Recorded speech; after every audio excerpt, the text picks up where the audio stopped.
All right, I'm Joe Casey, and welcome to the Malibu Guru podcast.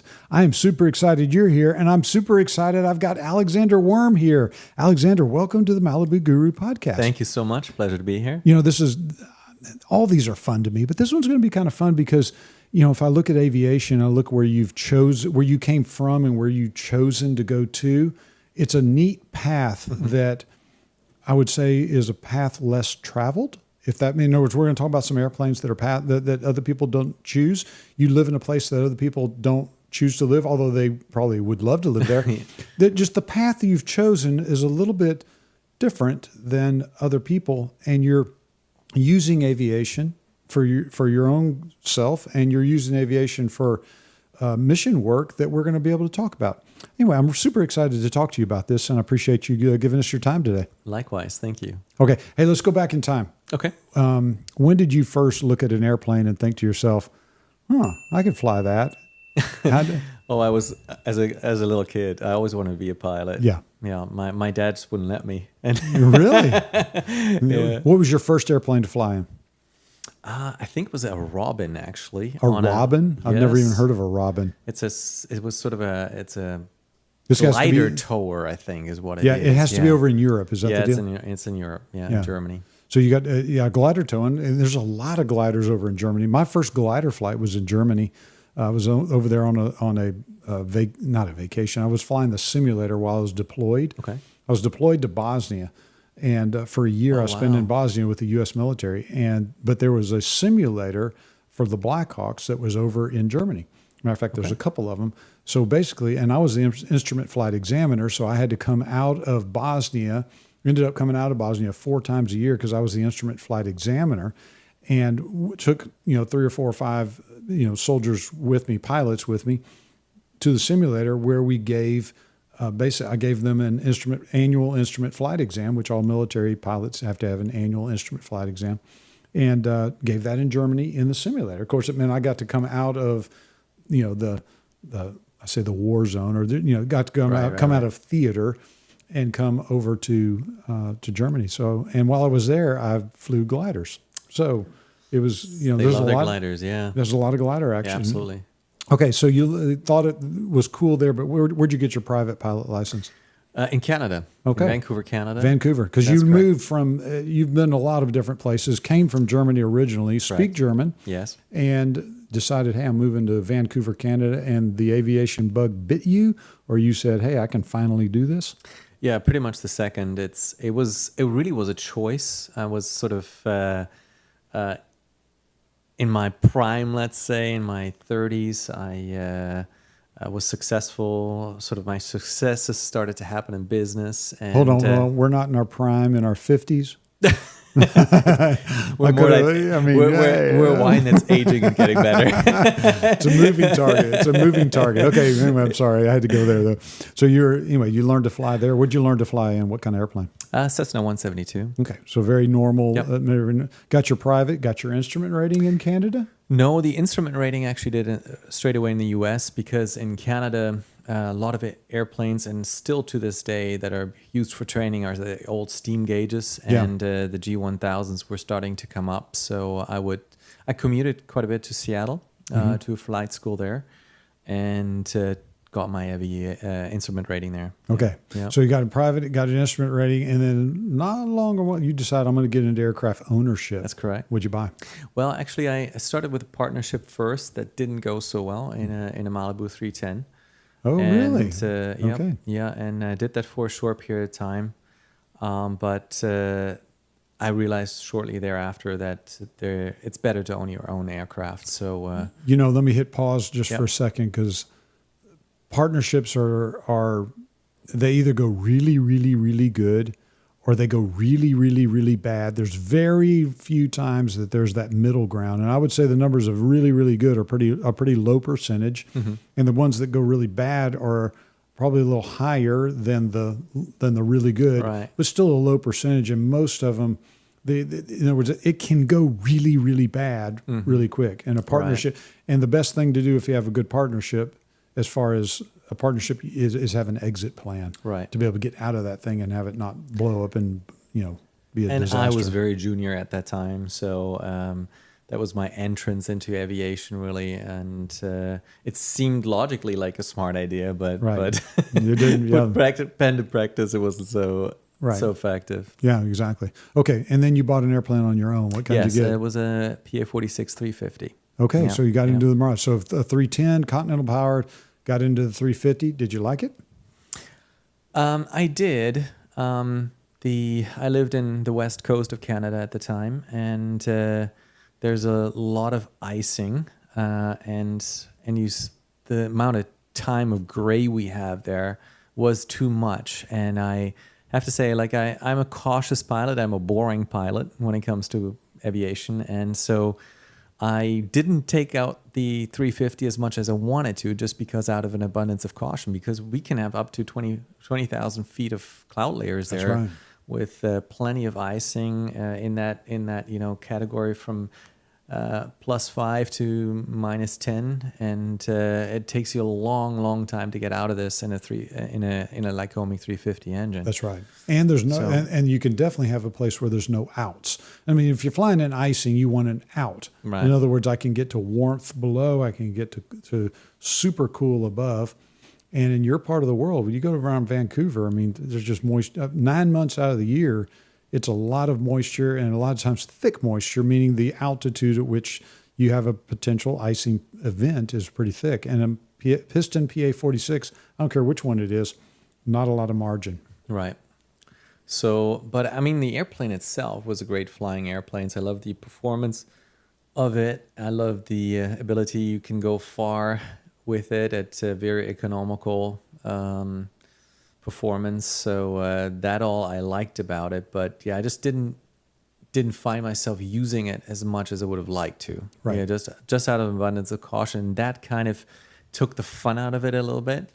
And from there on, actually, I was trying to figure out what would be a better airplane. I wasn't quite ready yet to make the transition to a turbine. And I bought a very interesting aircraft. Which one? An Extra 400. Right. Now, there's not a lot of Extra 400s out in the world. Yeah. And you talk about an airplane that if you put pen to paper, meaning if you're just looking at the efficiencies of an airplane, all the numbers look fantastic. Yeah. I mean, they just look great. In other words, fast, burns hardly any fuel. But guess what? You've got a liquid-cooled Lycoming or liquid-cooled Continental engine. Yeah. There's not a lot of liquid-cooled Continental engines out there. There's not a lot of mechanics that know how to work on it.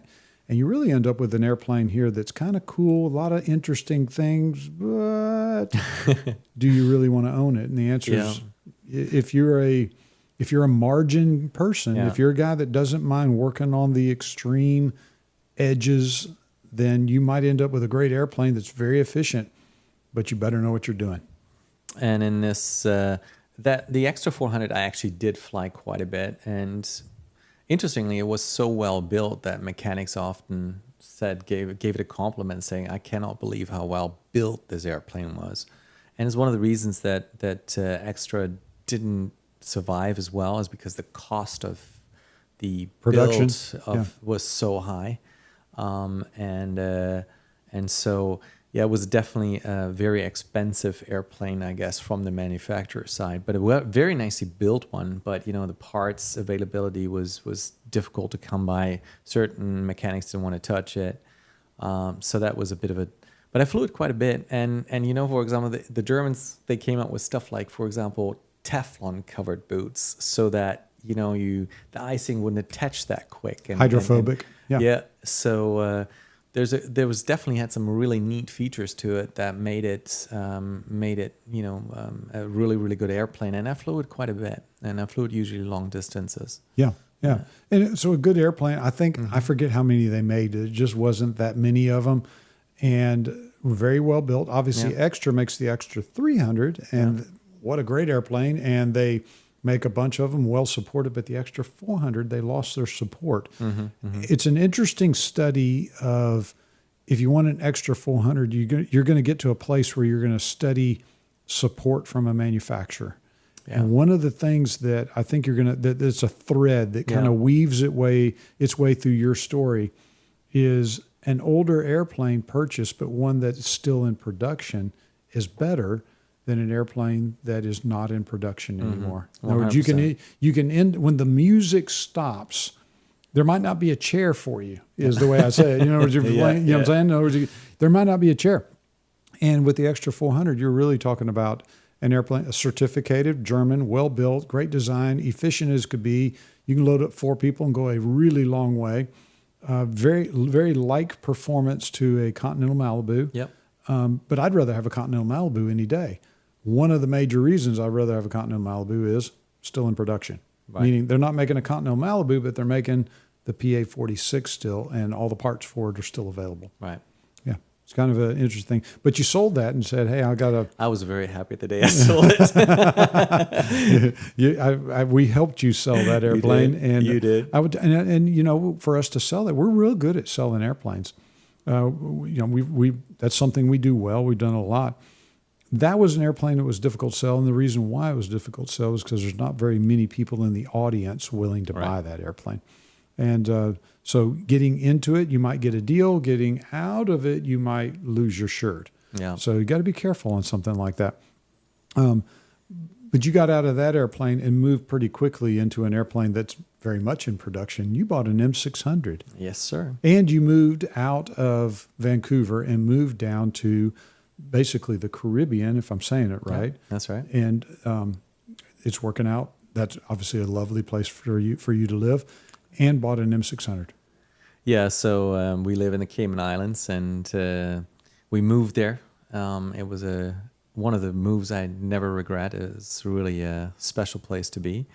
But one of the things, you are on an island and you are somewhat disconnected from the rest of the world, and you've got a lot of water around you. So, having quite a bit of aviation experience now, almost over 20 years now.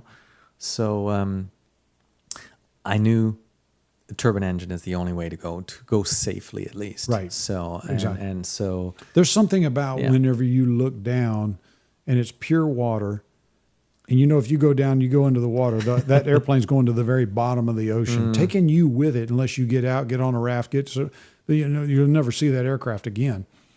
There is something about that makes you go, boy, I'd really like to have a turbine right now. Yeah. Or I'm going to put all my eggs into one basket, and I want that basket to be the best basket I can find. Yes. And a turbine engine is clearly the best engine you can find on the planet today. That's right. And you put all your eggs into the M600. Indeed. How'd you like it? Oh, it was a great performing aircraft, no doubt about it. I loved the avionics in the aircraft. They were beautiful. G3000's hard to beat in any regard. It's a fantastic system. But in the end of the day, it's still a PA-46. You've got the limitations with size in it. It's still, it's a beautiful cabin, but it's a small cabin. Yeah, if you've got 4 people and you want to load them up in an M600 and they're normal size people, I'd say great airplane for 4. You want to go 5 or 6, it's going to get real crowded. Obviously, there's not any seats beyond that.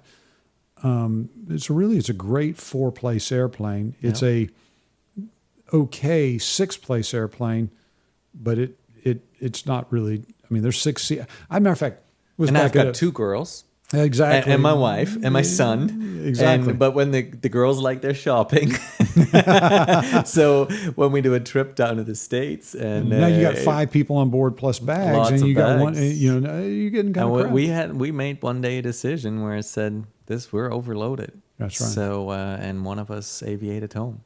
That's right. It wasn't me because I was flying the airplane. Exactly. But it was just a safety decision. So but other than that, I have to say the airplane performed well.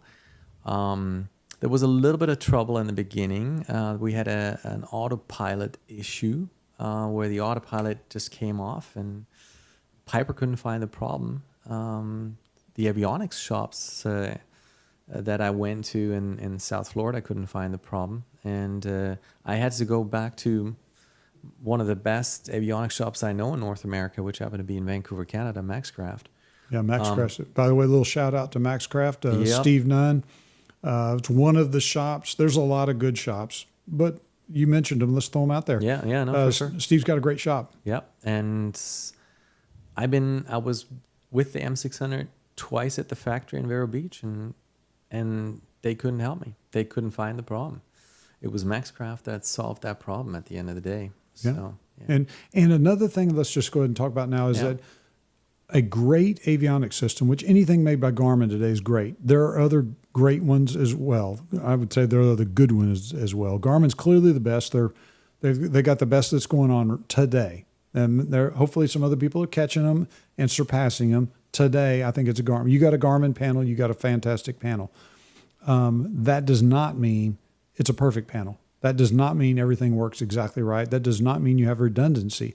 There are times where that autopilot might just kick off on you, and you better know how to fly that airplane. Yeah, that's right. So, no, it's I need to hand flew it for quite a distance.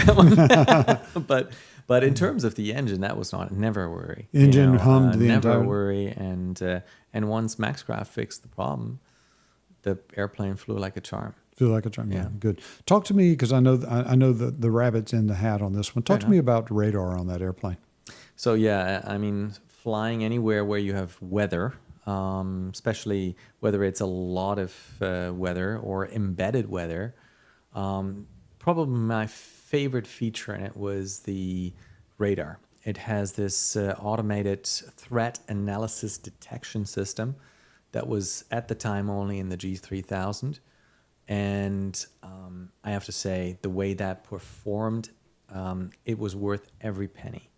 And you've got live weather right in front of you. And I remember many times flying into Florida or around Cuba or in the Caribbean itself, and being able to just go around where there was troublesome weather. Yeah. Even if the clouds were tight, the thing would show you there's turbulence here and there's turbulence there. Don't go there. And you go in between, and you're safe. And your passengers, they don't have to experience turbulence in your small cabin. So it's a beautiful, beautiful feature, and it's an enormous safety feature. Right, especially if you're off U.S. mainland soil. Yep. And what I mean by this is U.S. You're going to have ADS-B weather available to you. You're going to have NEXRAD or XM weather, if you want to think of it that way, downlinkable weather at the drop of a hat. And it's great to have and lovely and beautiful. But there's parts of the world, including the Caribbean, that you just simply are not going to get those advantages. You still want to know what the weather looks like. And if you have a non-enhanced radar, basically like an RDR 2000, which would be found in most PA-46s, great radar, nothing wrong with it except for the fact that there's no automatic features on it. You got to know how to tilt it. You got to adjust the tilt. You got to adjust the gain. You got to adjust everything on it. And if you do it wrong, if you do that wrong, and most people don't know how to do it, if you do that wrong, you can end up flying into something really dangerous, into a thunderstorm that you just simply had it set wrong for. Yeah.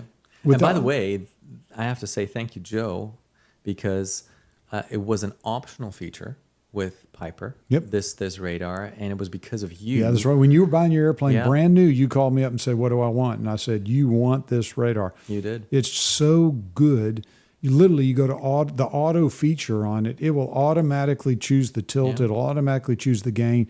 It tells you about not only the weather that's out there, but you can go out a little further. Like normally you want to be 40 miles out. That's a good number to be. If you go out to 60 or 80, this thing still works. It's phenomenal in that respect. And to me, if you're going to be somebody that fly, like if you lived in Florida or the Caribbean or somewhere where just thunderstorms are just Texas, a nearly everyday occurrence. This is great to have. Absolutely. And we'll find out in just a minute that you chose it again. But hold that thought right there. What I want you to tell us about the other side of this, I think I can just come out and say it. You're a committed Christian. Yes. And you are in a great place in life where you can devote resources and things to the Christian ministry. The place you've chosen that is the Caribbean. Yeah. I want to give you a little bit of a place to tell us about what you're doing ministerially in terms of when we talk about mission aviation. A lot of times, a person that's thinking about mission aviation thinks about a Cessna 206 operating in Zimbabwe, off a dirt strip, or in New Guinea working somewhere, which is great. There's nothing wrong with that. Taking people and the gospel to a place that it's never been or it's hard to get to. And a lot of times you do that. We think of mission aviation. A lot of times they'll bring Bibles and they'll bring pamphlets and information and missionaries to these people. Sometimes it's taking people and dealing with a medical situation, because when you solve a medical problem, you can now talk to them about a spiritual problem. Right. You're kind of sort of doing that, but not really in a way. Talk to me about what you're doing missionarily, if that's the right word, in mission aviation in the Caribbean. Yeah. Well, first of all, one of the things I spoke with one of your clients today, and we talked about this very thing, is that a lot of people always have this perception that the Lord wants us to do something that we may be afraid of, right? And nothing is further from the truth, first of all. The Lord uses our giftings, what we're good at, what we have a passion for naturally, or what we are gifted with, like abilities and natural abilities, and that we enjoy using those abilities. Right. And those are often tied to what the Lord wants to use you in. And what He wants to really use you in something that you are already passionate about. Right. And so I wasn't thinking that way when I first moved to the Cayman Islands. I actually struggled with that, because it was a place I liked a lot. I love the Caribbean. I really have a passion for it. And I thought, I've been involved in missions for 25 years in our church, and I've traveled every year to Africa and India at least once, sometimes twice, to do missionary work there. But my mindset was, if I go to the Cayman Islands or to the Caribbean, that cannot be the Lord. That is too good to be true. But the Lord, in His love and mercy and just the way the Lord is, He showed me very clearly that was our path. Interesting thing is, He didn't show us as a family what we were called to. He only showed us, go there. And that was a big move. My children were teenagers at the time, and teenage years are not an easy time to do this. Right. And so from that perspective, it was really a faith move. Right. Yeah. And above all of it, it happened during COVID. And so the move to the Caribbean. The move to the Caribbean. And like I will tell you, there was about a year and a half of prayer that went into this, seeking the Lord that went into this. We talking to ministry that went into this, and so when push came to shove, I remember listening to a message from a Baptist pastor, and he said, "I stand here because I'm called of the Lord. I know that I'm in this place because God has called me to this place." And as I listened to it, it was COVID. I was listening on a laptop. We were not allowed to gather. I remember shutting that laptop and I said, "Lord, I need to know that this is you wanting me to go to such a beautiful place." Yeah. I think everybody else will already think I'm crazy, wanting to drink pina coladas on a beach. But the Lord knew my heart that was not the case. I needed to know for my family, for everybody else, that was His will. Yeah. And as I shut down my laptop, I went on my knees and prayed. And one of the most beautiful things happened to me at that moment. A scripture came to me, which was the words of the Lord where He says, "Many are called, but few are chosen." And He told me, look up called and chosen. And so I went through the Bible and through the concordance, and I found that in Isaiah 41, there was another scripture that I actually didn't recognize, that it also had a scripture where it says called and chosen. And as I was starting to read it, Isaiah 41 starts with, "Keep silence, you islands." He started talking about the islands right there. But the most significant part was that it says there, "I've called you, you worm, Jacob, and I've chosen you." And my last name happens to be Wurm. Yeah, so Alexander Wurm is my name. And it said right there, "You worm, Jacob." And I remember just feeling a presence from God around us, and me really tearing up at that moment, and just rushing to my wife and saying to her, I really do believe I heard from the Lord through His Word, and based on that, we made this move. Gotcha. You know, there's for me, one of the walks in my spiritual journey, which has been unlike, it's had more twists and turns and shifts that I would have ever thought. I would have thought it'd been as straight as an arrow, but it's not been. No. It's been all over the map and strange. But there was a preacher that I think he died in the 70s. His name is Vance Havner. He's got a sermon called Home Before Dark. You can go to YouTube and find it. Matter of fact, I found it the other day. But somebody gave that to me back in like 1992 and said that, it's just great. They gave me a cassette of it. Okay. But basically, he talks in that sermon about how... Does everybody of your listeners know what a cassette still is? Yeah, I bet they do. Yeah, somebody's going to go look. Yeah, somebody's going to go look this up and find it. But Vance Havner, Home Before Dark is the sermon. I love that sermon. I think it's great.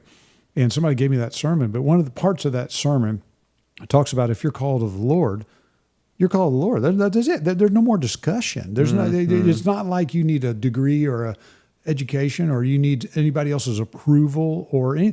If you're called the Lord to do something, you're called the Lord. That's it. End of discussion. So if the Lord called you to go to the Caribbean and go do missionary work, then guess what? He called you there and brought you with your skill sets, brought you with your desires, brought you with everything, planted you there. And here you are. Yeah.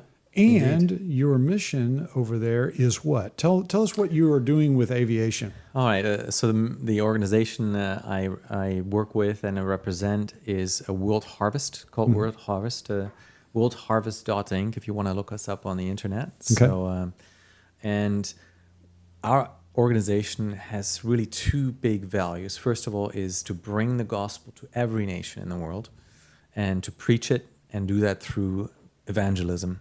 So we do Billy Graham type of crusades. Big crusades, big huge all around crusades. the world, yes, and gather people. And the other thing that is very big on our heart is to bring the body of Christ together from all its denominations.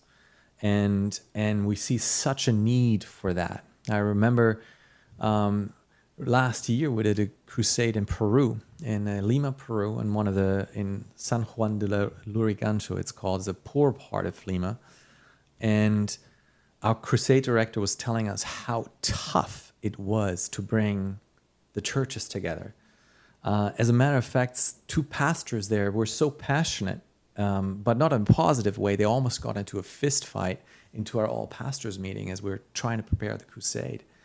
And so, but we want to really bring every denomination together. And one of the beautiful things I've experienced through this is that, every expression of faith, whether it is Baptist or a holiness expression, or whether it is a Pentecostal expression, people have that genuine experience with Jesus Christ in common.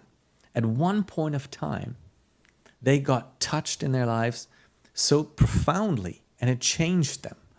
And we all share that. Yeah, we have differences elsewhere, but the commonality is the commonality. And we're passionate about it. I've found most denominations actually quite passionate about it. Beautiful. That's good that they are, which I appreciate. And so one of the things I love is that pretty much everywhere we have gone is that we've brought unity in the body of Christ. Right. The churches are excited to work together again. We don't look at each other so much as you're a Baptist, I'm a Pentecostal, I'm holiness. No, we're looking at each other as we're servants of the Lord. Yeah. We care about our city, our region, and we care about the people. And they're coming together and seeing in one another, and often it becomes a bit of a celebration because people are coming together around the most important part, which is the Lord Jesus himself. I see people that confuse unity and uniformity. Right. In other words, God calls us to unity. Yes. Not uniformity. In other words, he's not trying to make everybody exactly the same, and you need to convert over what we're doing. And, the unity is the idea of, as a body of believers, is that we're supposed to be together. We're not supposed to be all the same, and that includes it can include denominational differences. And what your idea is, you're looking for unity, not uniformity. You're not trying to make them exactly like you. Precisely. And the Lord has called us to be one, and to love one another. Yeah. And so I have an obligation to love you, Joe. you know, happy with that. and I have to love my neighbor, and even my brother, of course, and my sisters in other denominations. They are my neighbors, and I love them very dearly. And so I feel very privileged to be called to do this kind of work. Yeah. And so you called me as a M600 owner that was happy and doing good work, but basically you said, I need to move up in airplane. And we had some long talks about this. And basically, if I say this right, you're in the Caribbean, the M600 goes a long way. I mean, you've got 1,200 miles or more. I mean, you can be in the center of the United States and in an M600 hit in a no-wind condition, hit anywhere in the continental United States, which means if you're in the Cayman Islands, you can hit a lot of the Caribbean. Yeah. But the problem is you only carry not that many people with you. You carry 4 people. Yeah. And if I understand correctly, in your ministry, what you really are looking for is how can I bring more people? How can I bring pastors? Because there's leadership teams that you're bringing to make these big events go off. Right. And how do you get them around? And the Caribbean's not the easiest place to get around in. No. And to get people, especially when we're going to small island, and and the King Air is where you decided to go. We had long discussions about this, about where you should go. I will tell you ended up buying a King Air B100. Yes, sir. Now, I personally love the B100. I'm good with it. I like it. But it is the bastard of the King Air world. That's what it is. That's a terrible name for it. I know, but bastard's a bad word if you call it somebody that. But at the end of the day, the B100 is basically back in the 70s. I would call it it's the most unique airplane in the B100 in the King Air world. The most unique. We'll go there. Here's the reason. What happened is they had basically Pratt & Whitney had a looming potential strike that was going to shut down production of the King Air factory line. And basically Beechcraft said, we cannot have that. So they took the A100, the 100 series, and basically said, we're going to make another one called a B100. We're going to put Garrett engines on here. Mm-hmm. So on the B100, you have Garrett engined airplanes, and on the A100 and the 100, you have Pratt & Whitney engine. What's so interesting about that airframe is that you end up with basically a 200 fuselage with E90 wings and a completely different kind of tail. And it's kind of a cool King Air. It is a great King Air, in my opinion. But if you compare an A100 and a B100, the B100 outruns it goes faster than an A100. It burns less fuel than an A100. And it's a great airplane. It's one of the few airplanes. I mean, I fly all the King Air airplanes, and the B100 is one of my favorites. You got to understand the Garrett engine. You got to understand its limitations and what it does good and what it does bad. But what it does really good is it has a high TBO, the ability to go long distance, burn very little fuel in the overall experience, and you get a big cabin. Right. What's not to like? Right.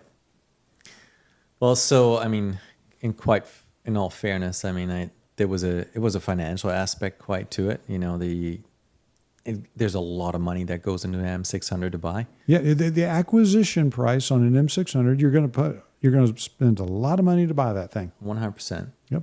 And so I found that very high. I found a lot of money tied up into one plane, around $3.5 million almost.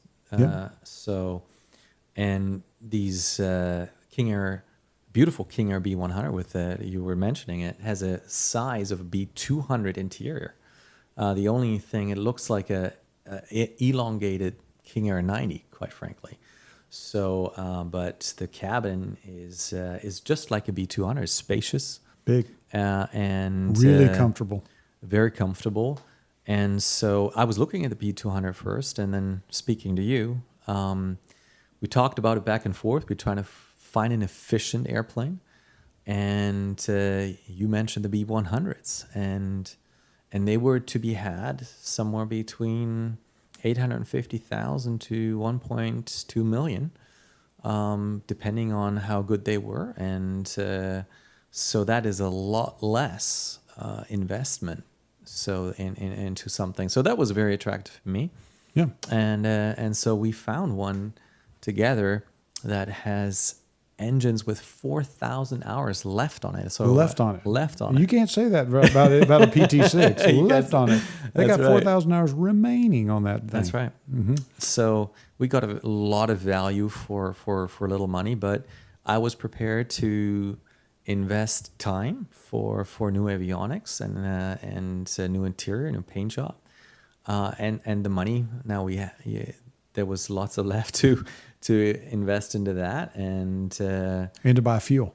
And to buy fuel. Meaning you're about to buy a lot. Because if you look at an M600 and you look at a Dash 10, yours are Dash 10, which they make Dash 6 and Dash 10 King Air B100s effectively, or there's a Dash 10 upgrade. You got that. It means we're going to have this King Air will cruise around 275 knots. You can haul 8 people easily in this thing and go 1,200 miles. No problem. Right. And with reserves. Yeah. I mean, it's just a absolutely fantastic airplane in that respect. If you wanted to buy the same 200, a King Air 200, you get a little better airplane in terms of higher PSI differential, a little wider gear. You get PT6 engines, which is great. But at the end of that, for an equitable airplane, you're going to spend $1 million more. Right. And that's really what tipped you was, hey, you're going to go for an air. You basically with an M600, you bought an airplane with a high acquisition price and a low operational cost. And with the B100, you came in with low operational cost and a lower acquisition cost, which you were seeking. You're tying up less money, and an operation cost that's more. But with that more, you also bought the bigger ability of which to haul more stuff. Right. You can load up 8 people, 350 pounds of bags, throw it in you can back up a Suburban to the thing. You can literally back up a Chevy Suburban or a Ford Expedition. You can back that thing up and everybody get out, all your stuff thrown on the airplane, and everybody's going to have a gob of comfort and room. And you can go halfway across the country, or for you can take off from the Cayman Islands and hit the furthest reaches of the Caribbean. 100%. And that's what you're seeking. Absolutely. And you can do it efficiently. And getting around to the islands is not that easy. A friend of mine recently went to an island on the Bahamas, and it took him, that really is an hour haul in my King Air. And it took his family 25 hours and to get there, stopovers and Miami, Nassau, and Nassau to the island. It was a 25-hour trip with little children. So, and I was laughing. Yeah, we literally can do this in an hour. Right. And there adds a lot of attractiveness. It also gives you the ability to move people and equipment. A lot of times when you put together something like this, you go there for 3 or 4 days or a week. Yeah. All that stuff comes with you. All the people come with you. And now you got more room. You have it's just a great airplane for this type of thing. It's a wonderful thing. So to me, this is a different form of mission aviation in the sense that you're not hauling some guy out of the jungle to get medical, which is great. There's nothing wrong with that whatsoever. But what you're basically doing is bringing the gospel and bringing people that are going to be high caliber talent to be able to go to a place, a missionary, an evangelist, to be able to go there and really work this in a way that you're going to be able to do this well. So that is a huge aspect. For us, for example, we did another event in Bucaramanga, Colombia. It took me about 12 hours to travel there from the Cayman Islands, that's okay. But I have a family. I have 3 children. I have a wife. And so in a trip like this to Bucaramanga, which I could do in probably 3 hours in the King Air, you can go there for the day and come back at night if you need to. Correct. And you can get a lot of things done. Right. You become more efficient. And I'm a businessman, I've run my own business, and you think efficiency. And one of the things in the kingdom of God, I think, management skills are lacking. I like to build things. I like to see myself as somebody that brings people together, and around the gospel, bringing churches together, and And I think in that unity, bringing people together, young people now see, hey, the people are actually coming together and are being one. Let's leave our differences aside. The prayer of Jesus Christ was that we would be one. So let's show our young people that we can. And so we're doing everything that we can to love on one another in the best effective way, to preach the gospel, to make the ABCs of the gospel the most important part, and let people experience that and love on people. And so there's, I don't even know. And the King Air helps you do that better. And I was just going to say, I don't even know how many islands there are. I know there is about over 40 nations in the Caribbean alone, and they all have multiple islands attached to them. Bahamas alone has dozens of islands, and they're spread out, and there's souls there that need reaching with the gospel. Right. We're planning to partner with Youth with a Mission, with their youth teams. They have a vision to end Bible poverty, and so for us to be able to haul 8 to 10 people and bring them to these islands and bring an end to Bible poverty in far reaches of the Caribbean is a great thing. The other beautiful thing is I'm noticing I'm not the only one that actually has the Caribbean on their heart. My daughter is now doing a discipleship training school with YWAM, or Youth with a Mission, in Kona, Hawaii. And they're putting together a flotilla. That is basically, they're bringing together private yacht owners and helping them to reach the South Pacific. And they have about 30 yacht owners that are donating part of the time that the boat isn't used, or a time where they would like to participate in a outreach somewhere, and a missions outreach on their own boat.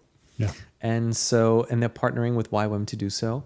And they've asked my daughter, who's now working with YWAM ships, if we might be interested in partnering that, because we're based in the Caribbean. And my heart just flared up with joy, and I think there's something really big to that. And I believe in the same way we can use aviation. We could use extra aircraft to fly missions into different parts in the Caribbean and reach these islands. So cool. I think, and I have a heart for aviation, so I hope to reach some people on the podcast that may be interested in this. And, so speaking of partnerships, how can people get more of you? So let's say somebody says, "Hey, I love this idea of being able to get out into the Caribbean and do stuff." How can they get a hold of you to say, "Hey, I want to join the party. I want to get on the boat. I want to get on the airplane. I want to help you with a resource I have, or maybe money, maybe time, maybe energy." Right. Don't know what it'd be. How can they get a hold of you? How can they go find out what you're doing? Yeah, I have an email. It's at worldharvest.inc. It's alex@worldharvest.inc. INC. Yeah. So you can email me there, and you'll take it away. Excited to hear from you. Yeah, for sure. It's good stuff. Alexander Wurm, using his King Air B100, new to him, has a long history in aviation, now using it for missions in the Caribbean. Thanks for joining the Malibu Guru podcast. It was a pleasure. Thank you, Joe. My pleasure. Blessings. Thanks. So as you can hear from Alex, there's a lot of ways to use an airplane. There's a lot of places to use an airplane. Sometimes people use these airplanes in ways that surprise you. But here's the deal. If you're going to go a long way and you value your time, you're going to fly in somebody's airplane. What Alex believes is it might as well be your own, and it might as well be you be the contributor to other people. So whether it's mission work where you're flying the gospel around, whether it's like an angel flight where you're flying up people with medical problems around, this is a great way to do it. I've even seen people that are flying military soldiers around. There's a lot of ways to use aviation beyond your business or your family, and there's a lot of people that are doing it. Alexander's just one of those people that's using it in kind of a interesting and cool sort of way, and I appreciate him telling us about what's going on in his life and in his ministry.